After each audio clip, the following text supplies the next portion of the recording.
म्हणून खुल्या मनाने आपल्या भागात महाराष्ट्रात सुद्धा काम करत असताना मी कधी पक्षीय दृष्टिकोन ठेवला नाही।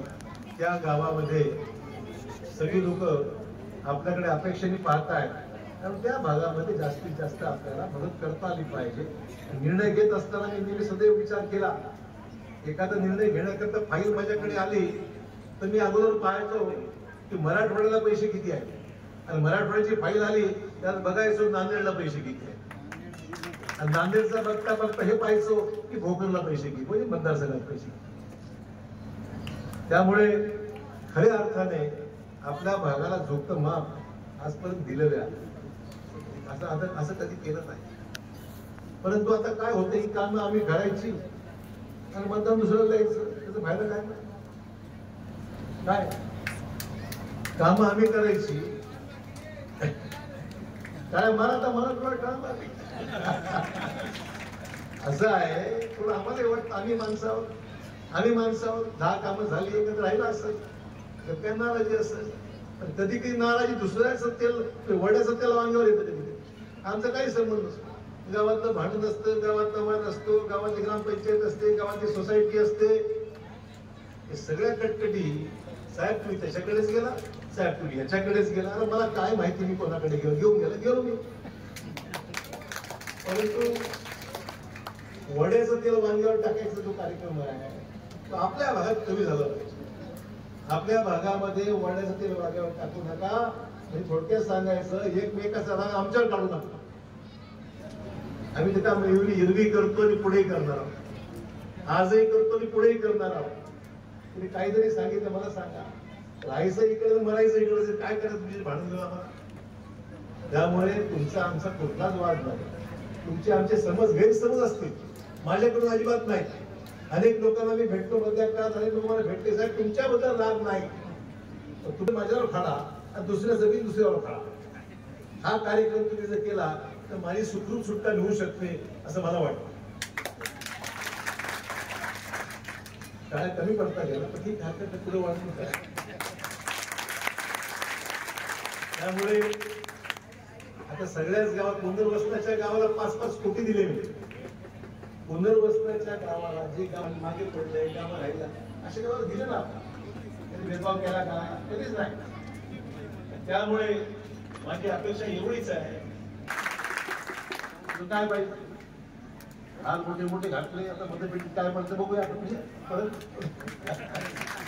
त्यामुळे हार घेताना विचार करतो, अरे बाबा आहेत ना तुझं नंतर आपलं भाषण केलंय, मध्ये मुद्दा एवढाच आहे, हा तुम्ही कुठेतरी सुखा दुःखात आम्ही तुमच्या बळी जाणीव ठेवली तर आम्हाला सुद्धा मुठभर मास आमच्यावर जास्त चढतं आणि अजून काम करायला हिंमत येते। त्यामुळे माझी अपेक्षा एवढीच आहे, आम्ही गावकऱ्याकडे एकजुटीने काम करू। बघा ना तुम्ही काय फरक पडतो, घरा मग बघा होते की नाही, करतो की नाही। आजपर्यंत केलं तर पुढे सुद्धा त्या जोमाने काम केल्याशिवाय राहणार नाही, त्याला जाहीरपणे गावाच्या गावाच्या विकासात्मक काम करत असताना इकडं काही निवेदन प्राप्त आहे। त्या वर्षी अतिवृष्टी झाली, या वर्षी झाली, पंचनाम्याचे 25% पैसे मिळाले। उर्वरित पैशाची प्रक्रिया मधल्या काळात मी कलेक्टरला भेटलो, आपल्याच भागात लोक माझ्याबरोबर आली, त्यांना मी घेऊन गेलो, जिल्हाधिकाऱ्यांना सांगितलं तुमचे जे काही पंचनामे झाले ते चुकीचे आहेत, किंवा लोकांना पैसे तफावत आहे, 5,000 देऊ शकता बोललो। त्यांनी तारीख दिली, साहेब 3 तारखेपर्यंत सर्वांचे अर्ज मी मागून घेतो। तालुका कृषी अधिकाऱ्याकडे सर्व अर्ज प्राप्त झाले, त्या अर्जाची छाननी झाली आणि इन्शुरन्स कंपनीला आम्ही मुद्दाम सांगितलं की बाबा ज्या मंडळाला जेवढा पाऊस झाला, मग शेजाऱ्याला तफावत काय, एकाच मंडळामध्ये शेजारी तरी फरक पडू नये। जिल्हाधिकाऱ्यांना सुद्धा पटलं, अतिवृष्टी सगळीकडे झालेली आहे, 65 मिलीमीटरच्या वर पाऊस झालेला आहे, आणि त्यामुळे सगळ्याला एक समान किमान याच्यावर तर पैसे मिळाले पाहिजे, थोडाफार फरक पडू शकते, एकदमच फरक एवढं तफावत आता कामाला आहे। आणि मला सांगायला मुद्दाम अभिमान आहे, परवा आम्ही देशाच्या अर्थमंत्र्यांना फोन लावला, निर्मला सीतारामन यांच्याशी फोनवर बोललो मी, त्याला सांगितलं इन्शुरन्स कंपनी ही सरकारची इन्शुरन्स कंपनी आहे आणि म्हणून त्यांनी नफा कमवण्याच्या भानगडीत न जाता शेतकऱ्यांना जास्तीचा मोबदला दिला पाहिजे. पाठपुरावा करत आहे. माझं लक्ष आहे हा प्रश्न मार्गी लागला पाहिजे. मनापासून आम्ही हा प्रयत्न करत आहोत. निर्णय अद्याप झालेला नाही, परंतु सगळ्याचा आढावा 1.5 लाख लोकांचे अर्ज प्राप्त झाले. म्हणजे जिल्ह्यातला असेल, मला आकडा माहित नाही, पण जिल्ह्यातला आकडा आहे की 1.5 लाख लोकांनी अर्ज केले की साहेब यांना पैशाची तफावत आहे किंवा चुकीची झाल्या पंचनामे अमुक करू. तर ते कलेक्टरकडे सध्या विषय सुरू आहे आणि माझा प्रयत्न राहणार आहे की नक्की याच्यामध्ये आपल्याला काहीतरी करता आलं पाहिजे. त्याचबरोबर या ठिकाणी बघू आपण सरकारकडून मिळणं चांगलं आहे. एक पैसे आपल्याला सरकारकडून मंजूर घ्यावं लागते. मला किमान 50 लाख तर नक्की लागते.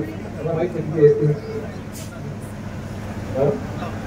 50 लाख तर नक्की लागते.